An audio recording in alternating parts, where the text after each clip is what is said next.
The Creathian war pack hit the research station without warning. The alarm systems barely had time to scream before the creatures were through the outer walls.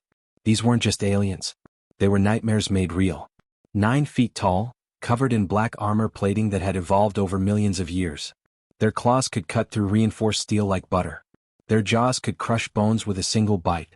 They were the reason 73 human colonies had gone silent in the past decade. Everyone in the station knew what Creathians did to their prey. They didn't take prisoners. They didn't negotiate. They hunted, they killed, and they moved on. The evacuation alarm blared through every corridor. Scientists dropped their equipment and ran. Security personnel fired a few desperate shots before retreating to the escape pods. The entire facility was emptying in controlled panic. Well, mostly controlled. Lieutenant Rebecca Walsh didn't run. The 24-year-old xenobiologist stood at her workstation in Lab 7, eyes fixed on her computer screen. Her fingers flew across the keyboard, pulling up behavioral data. Her heart hammered against her ribs, but her mind was clear. She'd spent 6 years studying predator behavior. 4 years focused specifically on pack hunters. She knew what she was looking at. The sensor readings told her everything. Movement patterns, attack formation, communication frequencies. This was a hunting pack and they were using pursuit tactics. That meant one critical thing that nobody else seemed to understand. Running was the worst possible choice. Pursuit predators are triggered by fleeing prey. It's hardwired into their brains. Something runs, they chase. Something chases, their blood pumps hotter. The hunt intensifies. The kill becomes inevitable. Rebecca had seen it 1,000 times studying wolves, lions, and prehistoric predator simulations. The principle didn't change just because the predator came from another planet. She heard screaming from the corridor outside. Gunfire. Then a sound like metal being torn apart. They were close now. Rebecca's hands trembled as she closed her laptop. She took 3 deep breaths, trying to slow her racing pulse. Her training told her to run. Her instincts screamed at her to hide. But her knowledge told her something different. The wall exploded inward. Chunks of concrete and twisted metal scattered across the lab. Through the dust and debris, a massive shape emerged. The Creathian pack leader stepped through the hole like he was walking through a doorway. He was bigger than the reports had described. His armor plating was scarred from countless battles. His claws gleamed in the fluorescent lights. 6 yellow eyes scanned the room with predatory focus. Those eyes locked onto Rebecca. She was alone. Small. Human. Defenseless. Perfect prey. The creature's name was Dravik, though Rebecca didn't know that yet. He was a veteran of 200 raids across 15 star systems. He'd killed more humans than he could count. This was supposed to be simple. Another station. Another hunt. Another victory for the Creathian Empire. He moved forward, claws extending. His jaw opened slightly, revealing rows of serrated teeth. His muscles coiled, ready for the final strike. The kill would be quick. Efficient. He was a professional. Rebecca turned to face him directly. Her heart felt like it might burst through her chest. Every cell in her body screamed at her to run. Her legs wanted to carry her away. Her hands wanted to grab something, anything, to defend herself. But she forced herself to stay still. She forced herself to look directly at this creature that could end her life in half a second. And then she did something that Dravik had never experienced in his entire existence as a hunter. She smiled. Not a grimace. Not a nervous twitch of the lips. A real, genuine smile. Her eyes didn't show fear. They showed wonder. Curiosity. Something that looked almost like joy. "Wow," Rebecca whispered, and her voice carried across the destroyed lab. "You're absolutely incredible." Dravik stopped moving. His predator brain stuttered. Prey didn't do this. In 200 raids, across countless kills, prey always did the same things. They ran. They screamed. They begged. They fought. They froze in terror. They never, ever looked at him with what appeared to be admiration. His claws hesitated in midair. His 6 eyes blinked in confusion. Confusion was not an emotion that Dravik experienced often. He was a killer. A hunter. Confusion was for prey, not predators. Rebecca took a step forward. It was possibly the craziest thing she'd ever done. Her rational mind was screaming that she was walking toward certain death. But she'd studied pack behavior her entire adult life. She understood the psychology of predators better than most people understood themselves. She knew that predators responded to confidence, to calmness, to the absence of fear signals. She extended her hand slowly, non-threatening, open palm, the universal gesture of peace. "I'm not going to hurt you, big guy," she said softly. Her voice was steady despite her racing heart. Dravik's brain was processing information it had never encountered before. His chemical sensors detected her elevated heart rate. She was afraid. But her body language showed no fear. Her scent showed no panic pheromones. Her eyes showed no submission. This was wrong. This violated every pattern he understood about prey behavior. Something deeper stirred in Dravik's consciousness. Something buried beneath millions of years of evolution. Something from before the Crethians became spacefaring conquerors. From before they built their empire on fear and death. His ancestors long ago had known pack bonds. They had known loyalty. They had known connections that went beyond predator and prey. Before civilization, before technology, before conquest, the ancient Crethians had understood something that the modern empire had forgotten. Rebecca watched as the massive creature's posture changed. His claws retracted slightly. His jaw closed. His eyes stopped showing pure hunting focus and showed something else. Something that looked almost like recognition. "That's it," Rebecca said gently. "We don't have to be enemies." Dravik's legs began to fold beneath him. It was involuntary. Instinctive. His body was responding to something his conscious mind didn't fully understand. This small human wasn't prey. She was something his ancient ancestors would have recognized immediately. She was Pack. The pack leader of the Crethian war party, veteran of 200 successful raids, terror of 73 human colonies, slowly lowered himself to the ground. His massive head bowed forward. His claws touched the floor in a gesture of respect that hadn't been seen in Crethian culture for 10,000 years. Rebecca Walsh stood in the ruins of her laboratory, facing a creature that should have killed her, and smiled wider. The other Crethians burst through the walls moments after their leader had bowed. There were 6 more warriors in the pack, each one a battle-hardened killer. They froze when they saw what was happening in the laboratory. Their pack leader Dravik was on the ground, in a submissive posture, in front of a human. Torek, Dravik's second in command, felt his blood run cold. Then hot. Then cold again. He'd fought beside Dravik for 12 years. They'd conquered colonies together. They'd hunted the most dangerous prey in the galaxy. And now his leader was bowing to a creature that barely reached his chest height. "What are you doing?" Torek's voice came out as a low growl. His claws extended automatically. "She's prey. She's human. We conquered 17 of their colonies last cycle alone." Rebecca looked up at the new arrivals. Her heart was still pounding, but she kept her expression calm. She slowly reached for her tablet, moving carefully so none of them would see it as a threat. Her fingers found the translation app she'd been developing for the past 3 years. It was designed for Crethian language patterns, though she'd never expected to use it like this. "You conquered the ones who fought back," Rebecca said, and the tablet converted her words into Crethian clicks and growls. "I'm not fighting. I'm listening." Torek's 6 eyes narrowed. The human spoke their language. Poorly, with an accent that made her sound like a hatchling, but she spoke it. That was already more than any prey had ever done. "Listening?" Another warrior snarled. "Humans don't listen. They shoot. They run. They die." "Some do," Rebecca admitted. She sat down cross-legged on the floor right there among the rubble. It was a vulnerable position. Deliberately so. Predators responded to threat displays. She was showing she wasn't a threat. "But I'm a xenobiologist. I study other species. Understanding you is literally my job." She pulled up images on her tablet screen. A wolf. A horse. An eagle. A dolphin. A cat. Each one paired with a human. Working together. Living together. Connected. "My species has a gift," Rebecca said quietly. "We're not the strongest. We're not the fastest. We're not the biggest. But we have one ability that's carried us from caves to starships." She looked at each warrior in turn. "We make friends with predators. We always have. It's what we do." The youngest warrior, barely more than an adolescent by Crethian standards, crept closer. His name was Venik, though Rebecca didn't know that yet. He stared at the images on the screen. "These creatures hunted your kind?" Venik asked. "Wolves did. Big cats did. Bears did. Pretty much everything did," Rebecca said. "We were weak and slow. Easy prey. But we learned something important. Instead of just fighting them, we tried to understand them. We found common ground. And eventually, some of them chose to join us." She pulled up another image.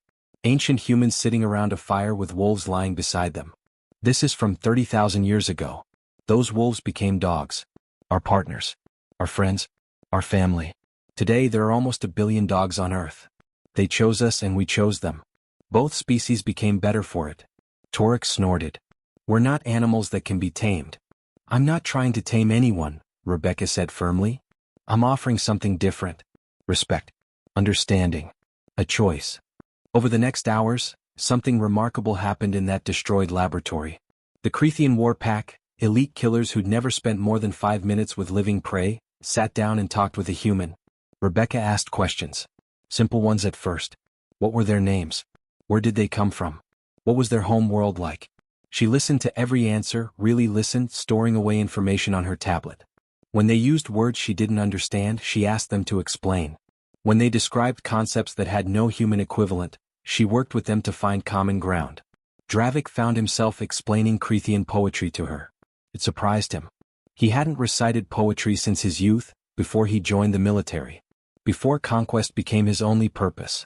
But Rebecca asked about Creathian culture, and poetry was culture, so he shared it. The words felt strange in his mouth after so many years. Rebecca's eyes lit up. That's beautiful. The rhythm is similar to something we call haiku on Earth. Short. Precise. Every word carries weight. Torek was suspicious at first. He kept his claws ready, certain this was some kind of trick. But Rebecca noticed the scars across his armor plating. She asked about them. Not in a mocking way. In genuine curiosity. This one, Torek said, pointing to a deep gouge across his chest plate, was from the defense of the Marillion colony. Their commander was skilled. Brave. He almost killed me. You respected him, Rebecca observed. Torek paused. Yes. He fought well. He died well. Warriors recognize warriors, Rebecca said. My species understands that. We have stories about respecting brave enemies. Sometimes respecting them so much that we stop being enemies. She shared her own food rations with them. It was a pitiful amount compared to what the Creathians needed, but the gesture mattered. Breaking bread together. Sharing resources. It was a primal bonding behavior that transcended species. Venik, the youngest, asked endless questions about Earth. What were the oceans like? Did humans really live on a planet with only one sun? Were there really thousands of different languages? Rebecca answered every question with patience, sometimes pulling up images or videos on her tablet. She laughed when they made sounds she couldn't pronounce. Some of the Creathian clicks and growls were physically impossible for human vocal cords. She tried anyway, making ridiculous noises that had even Torek's mouth pulling into what might have been a smile. You sound like a dying gravel eater, Venik said, but there was no malice in it. Probably, Rebecca laughed. Your language is hard. Beautiful but hard. 6 hours passed. Then 8. The Creathian Fleet Command started sending urgent messages to Dravik's communication implant. The pack leader ignored them. He was too busy explaining the philosophy of the hunt to a human who actually seemed to understand it. When the retrieval team finally arrived, they found something that shouldn't have existed. Their elite war pack, the finest hunters in the Creathian military, were sitting in a circle on the floor. In the center sat one human woman, her tablet glowing in her lap, pointing up at the ceiling and explaining human constellations. That one we call Orion the Hunter, Rebecca was saying. Every culture on Earth has stories about those stars. They meant something to us even when we lived in caves. The retrieval team's commander, a grizzled veteran named Korthan, activated his external speakers. His voice boomed through the destroyed lab. Pack leader Dravik. You are ordered to return to the fleet immediately for psychological evaluation. You have violated 17 protocols and failed to complete your mission objective. Dravik stood slowly. His massive form unfolded to its full 9 feet. He looked at Korthan through the video feed. Negative. Silence. In the entire history of the Creathian military, pack leaders didn't refuse direct orders from Fleet Command. Repeat. Korthan's voice was dangerous. I said negative, Commander. My mission objective has changed. First contact protocol has been initiated. This human is under my protection. She's prey. She's pack, Dravik said firmly. And pack doesn't abandon pack. Rebecca looked up at the massive alien who'd crashed through her wall intending to kill her. Now he was defending her against his own military. She felt something warm in her chest. Hope maybe. Or the beginning of something that might actually change everything. Torek stood as well. Then Venik.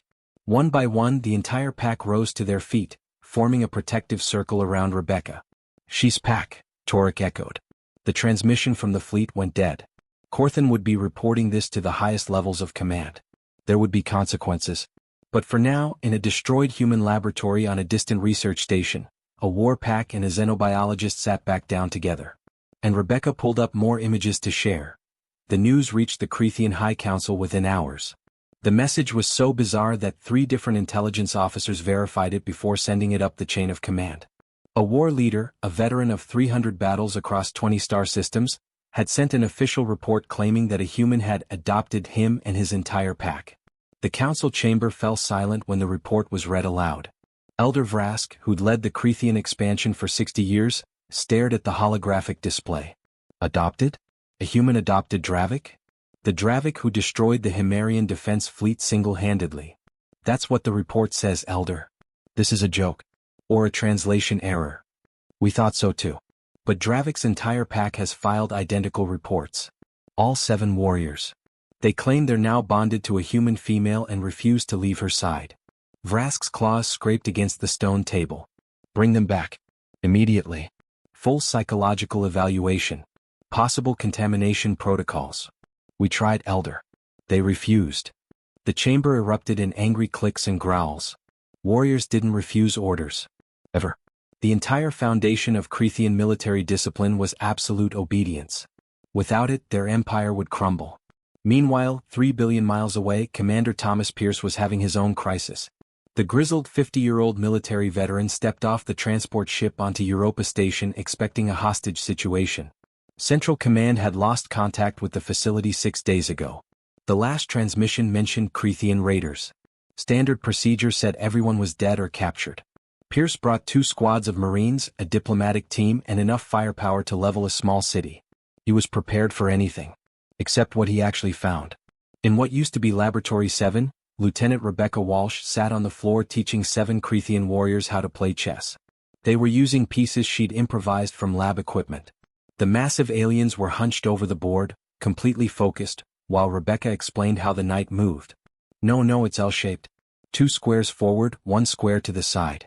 Or 2 to the side, 1 forward. It's tricky, but that's what makes it interesting. Venik, the youngest warrior, moved his knight piece and accidentally knocked over 3 other pieces. He made a frustrated clicking sound. Rebecca laughed. It's okay. You'll get it. Here, let me show you again. On the other side of the room, Dravik was teaching Rebecca a Crethean hunting song. His deep, rumbling voice filled the space while Rebecca attempted to match the rhythm. She couldn't hit most of the notes, but she tried anyway, and the warriors found her attempts entertaining. Commander Pierce stood in the doorway, his rifle lowered, his mouth open. Lieutenant Walsh, he said finally, his voice tight. What the hell is happening here? Rebecca looked up, still smiling. Oh, Commander Pierce. Good timing. I was hoping Command would send someone. She stood and brushed dust off her uniform. First contact protocol, sir. The successful kind. The successful kind. Pierce repeated the words like they were in a foreign language. There are 7 Crethean warriors in your lab. The same species that's killed 8,000 of our people in the last decade. I know, sir. And you're teaching them chess. They're teaching me their cultural traditions too. It's an exchange. Rebecca gestured to her tablet, which was covered in notes. Sir, I know how this looks, but I've made a breakthrough. A real one. Pierce signaled his Marines to hold position. He approached slowly, keeping his weapon ready but not aimed. The Crethean warriors tracked his movement but didn't respond aggressively. Rebecca pulled up her research files. Look at this. Every species humanity has ever encountered, we've attempted diplomatic relations. Even the ones who attacked us first. Even the ones who seemed completely alien. We tried to find common ground. She showed him historical records. First contact with the Centaurians, who destroyed 2 colony ships before negotiations began. The Teleron Accords, signed after years of brutal conflict. The Meridian Alliance, formed with species who'd once been enemies. We're good at this, sir. Making enemies into allies. It's practically a human superpower. Captain Dylan Foster, the station's security chief, pushed past Pierce. The 35-year-old had lost friends to Crethean raids. His face was hard as stone. They've killed thousands of us, Rebecca. Thousands. My brother died on the Titan colony when they attacked. He was 17. Rebecca's expression softened.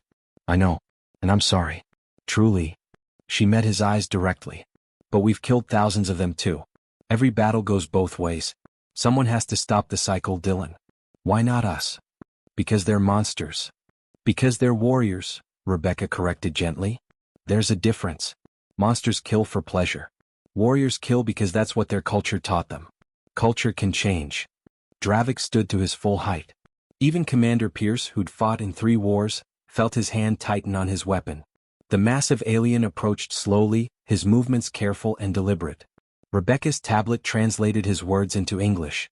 Your warrior scientist has shown us something we forgot, Dravik said, his voice deep and resonant even through the speakers. Before my people built our empire, before we conquered the stars, we knew pact bonds. We knew loyalty earned, not forced.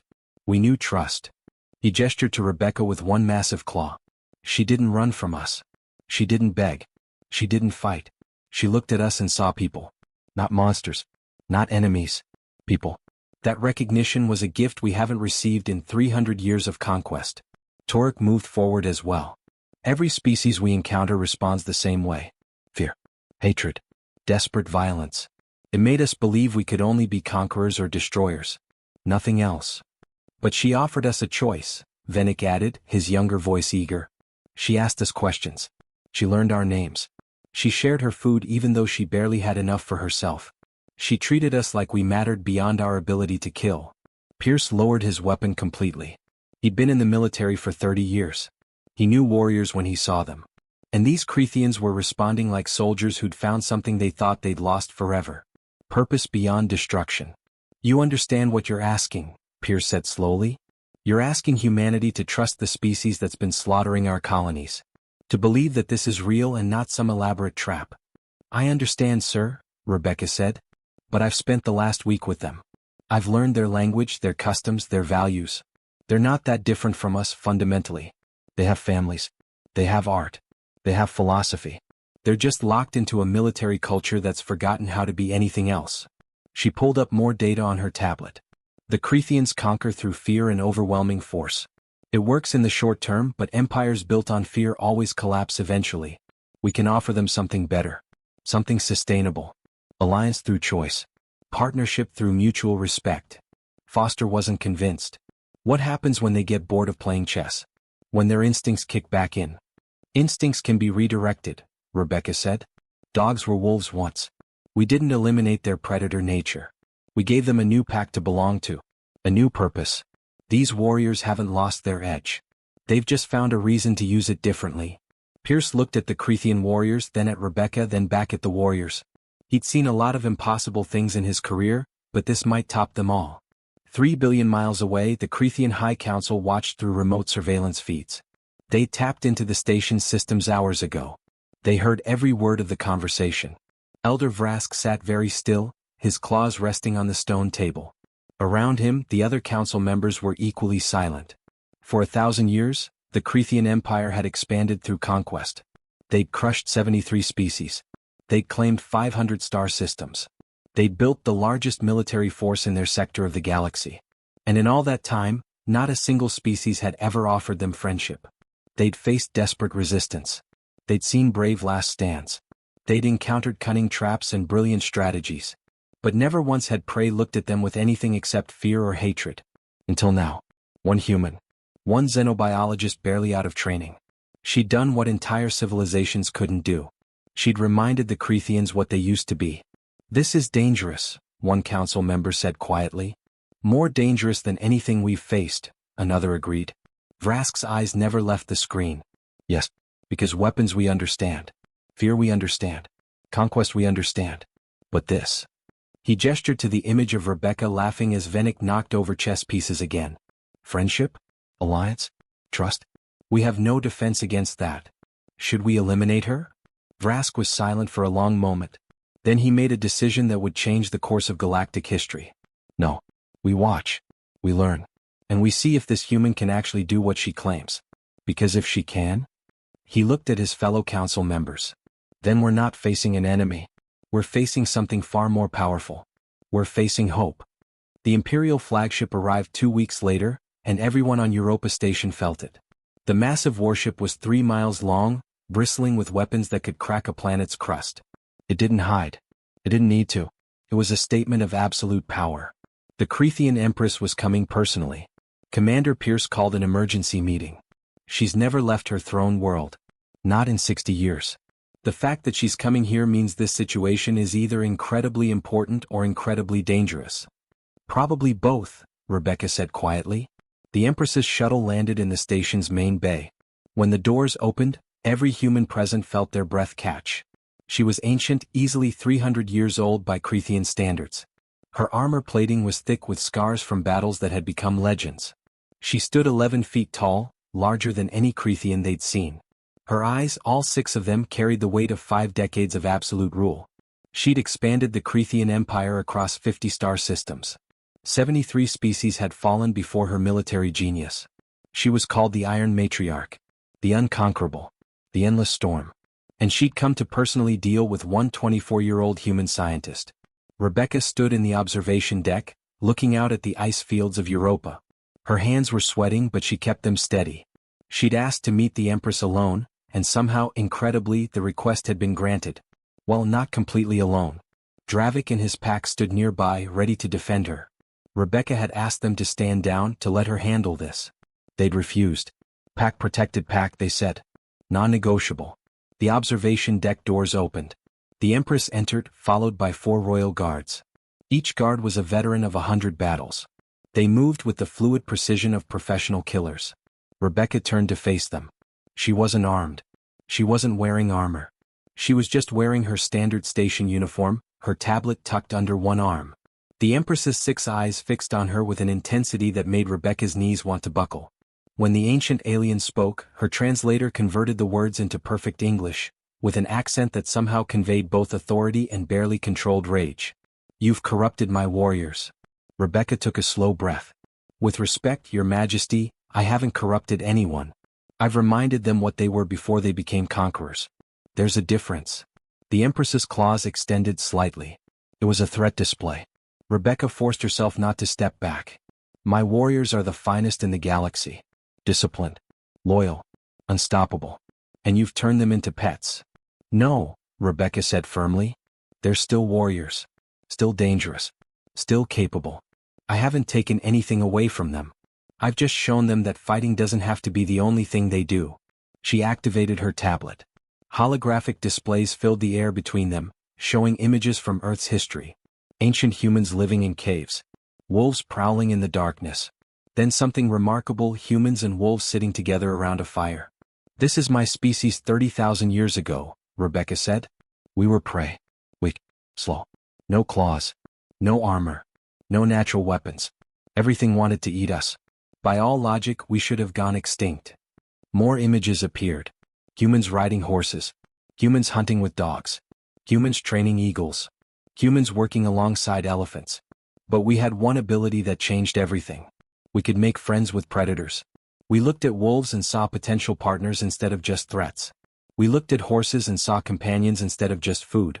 We climbed from prey to apex predator not through individual strength, but through cooperation. The Empress watched the images shift and flow. You domesticated them. Made them weak.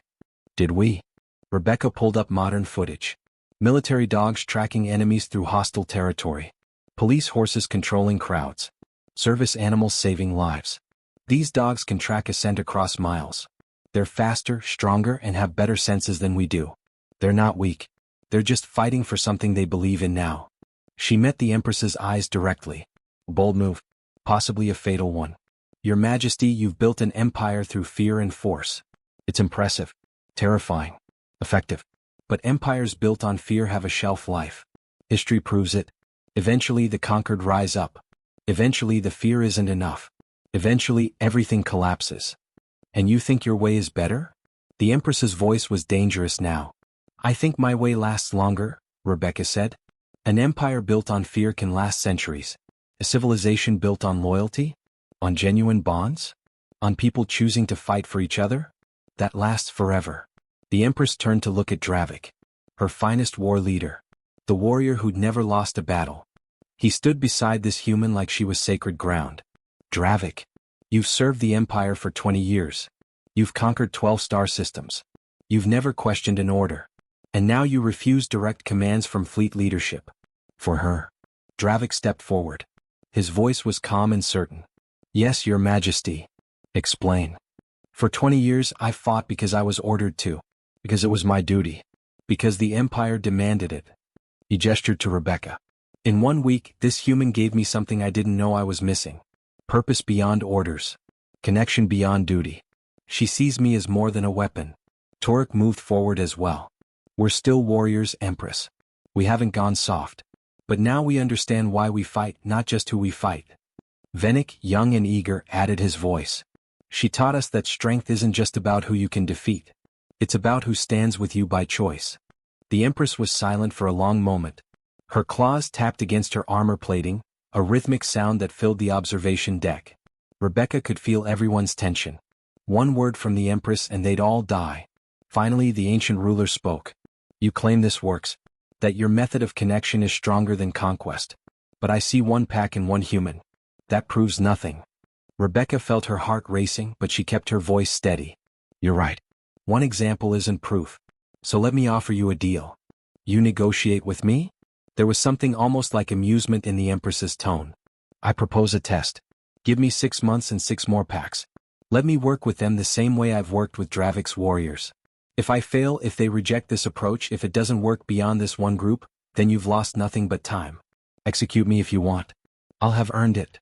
Rebecca stepped closer, her voice gaining strength. But if I'm right? If this works? If I can help your warriors remember what they were before conquest became everything? Then you gain something no empire in history has ever had. Not subjects. Not slaves. Not conquered populations living in fear. You gain allies who choose to fight beside you. Partners who trust you. A civilization that lasts not because people are afraid to leave, but because they don't want to. The Empress's 6 eyes studied Rebecca with an intensity that felt like physical pressure. The young human was offering to bet her life on an idea. On the belief that connection was stronger than conquest. It was either breathtaking courage or suicidal stupidity. Perhaps both. Commander Pierce and Captain Foster watched from the security feeds. They'd wanted to be in the room, but the Empress had forbidden it. Now they could only watch and hope. She's either a genius or completely insane, Foster muttered. Maybe both, Pierce replied. The Empress turned away from Rebecca, looking out at Europa's icy surface. She was 300 years old. She'd seen empires rise and fall. She'd conquered more territory than most species had ever explored. She'd outlived enemies, allies, and 3 generations of her own people. And in all that time, she'd never encountered anything like this human. 6 months, the Empress said finally. 6 packs. You will work with them here, under observation. If even one pack rejects you, the experiment ends. If any human tries to use this as a military advantage, the experiment ends. If I suspect deception of any kind, the experiment ends. Rebecca felt relief flood through her. And if I succeed? The Empress turned back to face her. If you succeed, Rebecca Walsh, then you'll have done what no one in galactic history has managed. You'll have changed the Crethean Empire from within. I don't know whether that makes you the bravest person I've ever met or the most dangerous. She moved toward the door, her guards following. At the threshold she paused. Your species survived by making friends with predators. Let's see if you can make friends with the most dangerous predators in the galaxy. The door closed behind her. Rebecca's legs nearly gave out. Dravik caught her with one massive claw, steadying her. You did it, he said quietly. Rebecca laughed, slightly hysterical. I just bet my life on 6 months of alien diplomacy. I might actually be insane. Possibly, Dravik agreed. But that's what makes you interesting. The experiment would continue. The galaxy would watch. And everything hung on whether one human could prove that friendship was stronger than fear. 8 months had passed since the Empress made her decision. Europa Station looked completely different now. What used to be a small research outpost had transformed into something unprecedented in galactic history. A place where 2 species who'd been killing each other for decades now worked side by side. 12 Crethean packs now called the station home. That meant 84 warriors plus support staff, living and working alongside 300 humans. The station had expanded 3 times to accommodate everyone. New modules were added every week. The place buzzed with activity at all hours. In the training center, something remarkable was happening. Staff Sergeant Kyle Martinez, a combat instructor with 15 years of experience, was teaching a class of young Crethean warriors. They weren't fully grown yet, maybe equivalent to human teenagers. They towered over him by 3 feet, but they listened to every word. Okay, the principle behind judo is simple, Kyle explained, demonstrating with one of his human assistants. You use your opponent's momentum against them. Size doesn't matter if you understand leverage and balance. A young Creathian named Shrek raised a claw. But Sergeant, you're much smaller than us. How would this work in actual combat? Kyle grinned. Great question. Volunteer? Shrek stepped forward, confident. Kyle waited until the young warrior took a swing, then smoothly redirected the motion, using Shrek's own weight to flip him onto the mat. The Creathian landed with a surprised grunt. The other students clicked with amusement. Shrek got up, his eyes wide with respect. Again, he said eagerly. Down the hall in Laboratory 12, Dr. Jennifer Brooks was hunched over a holographic display with Torek. The grizzled warrior had become fascinated with xenobiology after weeks of conversations with Rebecca. Now he and Jennifer were co-authoring research papers. If we compare the protein structures here, Jennifer pointed to the floating molecular model, we can see where Creathian and human biology actually overlaps. This could be the basis for universal medical treatments. Torek manipulated the hologram with his claws, surprisingly delicate for such a large being. And this section here, this is where our natural armor plating develops. If we can synthesize this, your species could benefit from enhanced protection without bulky equipment. You're basically offering to help us develop better body armor? Jennifer asked. Why not? We're allies now. Your safety benefits us both. Jennifer smiled. 6 months ago, this same warrior had been part of raids that killed human colonists. Now he was trying to save human lives. The transformation was almost unbelievable. In the command center, Commander Pierce sat across from the Empress herself. They'd been having these strategy sessions twice a week for the past 2 months. At first, it had been tense and formal. Now they talked like old colleagues. The problem with the Outer Rim territories, the Empress was saying, gesturing to a star map, is that we conquered them too quickly. Didn't establish proper infrastructure. Now they're vulnerable to pirate raids. Pierce studied the map. What if we approached it differently? Instead of military occupation, what about partnership? Offer protection in exchange for cooperation. Let them govern themselves but under the Alliance's security umbrella. The Empress's eyes narrowed thoughtfully. That would require trusting species we previously conquered. Trusting they won't rebel. People rarely rebel when they feel like they have a stake in the system, Pierce said. Give them real representation. Real voice. Real partnership. The Empress was quiet for a moment. Your species thinks very differently than mine. For 300 years I've ruled through strength and fear. You're suggesting I rule through trust. Not rule, Pierce corrected gently. Lead. There's a difference. The ancient Creathian leader looked at the human commander with something that might have been respect. You humans are dangerous, Commander. Not with weapons. With ideas. The best kind of dangerous, Pierce smiled. In the observation deck, Rebecca stood beside Dravik, watching the main hangar through the massive windows. A joint crew of humans and Creathians were preparing a deep space exploration vessel. The mission would take them beyond charted territory, searching for new worlds and potential allies. Every member of that crew had volunteered. No one was ordered. No one was conscripted. Humans and Creathians had chosen to go together, trusting each other with their lives. Your species is changing mine, Dravik said quietly, his voice thoughtful. I've noticed it in myself. In my warriors. We're not just soldiers anymore. We're scientists, teachers, explorers. We're remembering how to be more than weapons. Rebecca nodded. Your species is changing us too. We're learning from your discipline, your honor codes, your combat strategies. That's how it works when species really connect. We meet in the middle. Both sides become something new. Something better? Dravik asked. Different at least. Hopefully better. Captain Foster approached from behind, his footsteps echoing on the metal deck. Rebecca and Dravik turned to face him. 8 months ago, Foster had been the most skeptical person on the station. He'd lost family to Creathian raids. He'd hated them with every fiber of his being. Now his expression was complicated. Not quite friendly but not hostile either. Respectful. Lieutenant Walsh, you need to see this, Foster said, handing her a data pad. Rebecca scanned the information, her eyes widening. 3 more civilizations? The Meridian Collective, the Halcyon Unity, and the Vedrani Republic, Foster confirmed. They've all sent diplomatic requests. They heard about what's happening here. They want to join the Alliance. Dravik leaned over to read the data.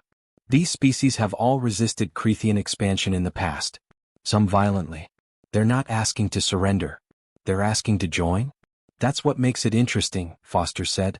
They're not afraid anymore. They're curious. They see what you've built here and they want to be part of it. Not conquered. Not forced. They want in. Rebecca felt something warm bloom in her chest. Hope. Real, tangible hope for a different kind of future. The Empress had made her final decision 3 weeks ago. The announcement had gone out across all Crethean space and every species within communication range. The Empire was transforming. Not abandoning their military strength but wielding it differently. Not as conquerors but as protectors. Not ruling through fear but leading through earned respect. Species who joined the alliance would keep their autonomy, their culture, their government. In exchange, they'd contribute to mutual defense and shared resources. It wasn't conquest. It was cooperation on a galactic scale. The entire model was based on what happened at Europa Station. Based on what one xenobiologist had proven possible. Rebecca Walsh, 24 years old, barely 2 years out of graduate school, had done what entire armies couldn't do. She'd changed the most feared predators in the galaxy into partners. Into friends. Into family. And she'd done it with nothing but genuine curiosity, respect, and that devastating human weapon. A smile that said, "I see you as a person, not a threat." Dravik placed one massive claw gently on Rebecca's shoulder.